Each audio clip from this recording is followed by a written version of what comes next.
Ça pour jeunes, auditeurs, téléspectateurs, comprendre. Élite pas neutre. Même si on s'est d'intellectuels, a fait ici et là des analyses dans la radio, dans la télévision, sur la base de la neutralité, non, il n'est pas neutre. Élite, il souché quelque part dans la société. Hein. De ce point de vue, il a épousé des intérêts de classe. Maintenant, il y a des élites qui ont transcendé telle ou telle question de classe, qui abordent tel ou tel sujet d'intérêt collectif, d'intérêt national. Mais c'est des engagements. Par exemple, nous évoquons la question livre qui est très connu de Jean-Paul Espace, La vocation de l'élite. Quand M. Clermont définit qui rôle l'élite auprès de Massio, qui mandat que vous gagnez pour transmettre des savoirs utilitaires à Massio, de sorte que Massio a participé dans la rédemption du pays. Donc, sous l'accord pour nous dire que l'élite yo pas neutre, yo gagne des positions qui reflétaient soit origine de classe, soit position de classe dans la société. Mais de ce fait, si permettez-moi de finir le raisonnement, il y a une lutte. Il y a des luttes entre l'élite. Il y a des tiraillements. OK? Puisque il n'y a pas neutre. Et là, on a dit élite, parce que là, on n'a pas de crise de faillite de l'élite, il faut avoir masse élite, masse tout. Professeur, est-ce que l'élite, par exemple, si vous prenez intellectuel, est-ce que parfois, question de conscience qu'on fait au gourmet, on peut peut-être, par exemple, je regarde, excusez-moi pour un exemple étranger, Jacques Attali, je passé des temps, nous connaissons ça comme professeur et comme conseiller François Mitterrand, et puis là, il fait on est de droite. Et puis, monsieur a parlé l'autre jour, monsieur dit que la démocratie a ses limites, monsieur. Et monsieur a parlé d'exemple, monsieur a parlé Poutine comme exemple, c'est qui fois 100 000 monde. Et monsieur a parlé Xi Jinping en Chine. Monsieur a dit, mais monsieur, nous disons que ça va démocrate, mais nous contrôlons les peuples, ils vont manger, mon série de bagages ils fait. Là, on a regardé Attali qui a dit ça, Pita, m'a regardé Dominique de Villepin, qui a râlé dans la même réflexion en tout. Ou suspect qu'en France, tout le monde n'est pas d'accord, monsieur, sur ça le dit. Oui. Mais c'est sous ce que tu as dit tout à l'heure, élite n'est pas neutre, d'accord? Mais parfois, tout, est-ce que nous sommes d'accord? Et pour ça, des étapes dont il va là.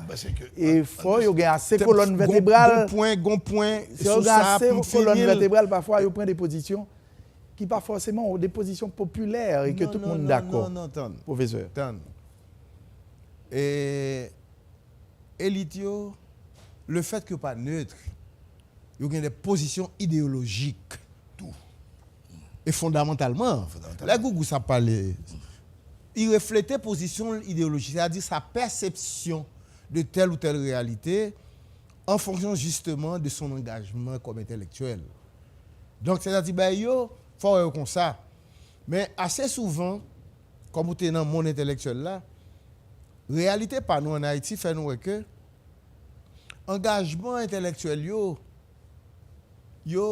en tout cas dans la société contemporaine, si nous avons dit société contemporaine de Duvalier à aujourd'hui, nous voyons que l'élite là, il trahit des convictions, il trahit des engagements, il trahit des positions que nous déclarons des positions fondamentales sur des questions de principe. Parce que l'autre société industrielle là, qui est le monde qui fait société industrielle là? C'est deux groupes d'élite. Il y a eu la bourgeoisie comme classe révolutionnaire, parce que la va révolutionner dans le système de travail là, et la classe ouvrière qui détenteur de force de production et savoir-faire technique là, et bourgeoisie qui détenteur de capital là et les moyens de production.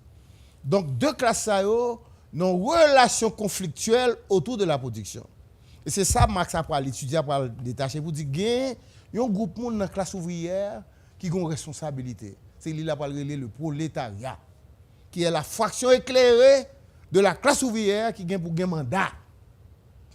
Transformer la société par la révolution. Si nous ramenons la théorie ça ici, là, nous prend élite économique, élite politique, élite sociale, élite intellectuelle.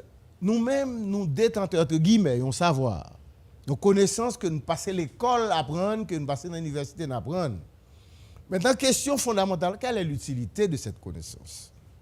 À quoi ça sert que j'ai un diplôme et que je ne puisse pas mettre ce diplôme, cette connaissance au service de la société. Je prends position, pas neutre. Ce qui fait que, par rapport à telle élite économique, à orienter la société dans tel sens à ses profits, moi-même, par mon engagement comme intellectuel critique, ou après, me dit, ah, M. Baboula Mounza, non. Au nom de l'éthique de Samuel intellectuel qui est engagé, j'ai telle ou telle position. Mais quand il tel autre intellectuel qui a même origine de classe avec, qui a la même position de classe avec, qui supportait sa goût là exactement. Ce n'est pas question de grade, nègre, un doctorat, non, pas là. Et c'est là, pendant qu'on n'a pas de crise élite là en Haïti. Vous pensez que le problème là, tout à l'heure? Il faut un peuple là tout. Les nègres qui fait meuble là, qui représentent élite dans la catégorie moun, dans le peuple là, des travailleurs qui fait meuble, des qui fait rad là. Des artisans. Des artisans. Non seulement, il n'y a pas de éthique, il n'y a pas de bon travail là, il n'y a pas fait au nom de une forme d'esthétique, on nous prend comme ça. Il y a 24 rendez-vous pour un pantalon. Pour un pantalon, mais c'est faillite. Élite peuple là tout. Ce n'est pas faillite bourgeoisie seulement. Et là, toute élite a failli, notamment élite morale là. Élite morale de la société a plongé dans ça, plongé là. Maître Auxilius, oui, j'allais dire, on a une petite réaction tout petit face à professeur Augustin. L'on a campé élite intellectuelle, ça touchait moi-même très profondément. Et moi, c'est même bagaille pour professeur Demesa. Écoutez, lorsque vous dites dans la question élite intellectuelle, là, il implique engagement. On t'a dit que le engagement là dans le tout. Mais là, on a parlé de élite intellectuelle, écoutez, pour nous ramener question, pour nous descendre à terre, pour ne pas sembler que nous parler en l'air depuis 15-20 minutes, on va prendre une illustration, comme professeur, mais prend exemple. L'homme dit 1 et 1, alors 1 et 1, c'est 11 liés. Mais dans la tradition, on dit 1 plus 1, c'est 2. 1 plus 1, c'est 2. Dans l'addition 1 et 1, c'est 11. Qui idéologie cachée de ça? Qui engagement ou non-engagement caché de ça? Maintenant, dans l'approche marxiste, professeur Augustin Ferrat, côté que le situer la bourgeoisie, dans l'approche marxiste, une bourgeoisie qui composite, mais on classe ouvrière tout qui composite tout. C'est-à-dire qu'il y a un monde qui a une force de travail, mais il y a l'autre monde qui a alimenté en réflexion, etc. Là, on prend dans l'approche marxiste, là, il y a un clivage qui est presque net qui fait ou dit bourgeoisie ou dit prolétariat. Mais si on fait approche là, comme nous partons d'un référent là, qui c'est professeur Augustin. Nous partons d'un référent et nous partons d'un référent là haïtien qui pour permettre que qui pour permettre que nous-mêmes nous fait approche analyse de selon système que nous gagnons aujourd'hui élite avec crise.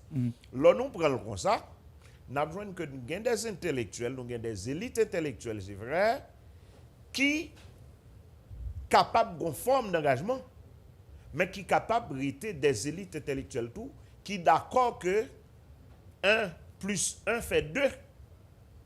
Pas aucune forme d'engagement. Que ce soit un engagement pour plaire, pas qu'on plaît faire plaisir à qui ça.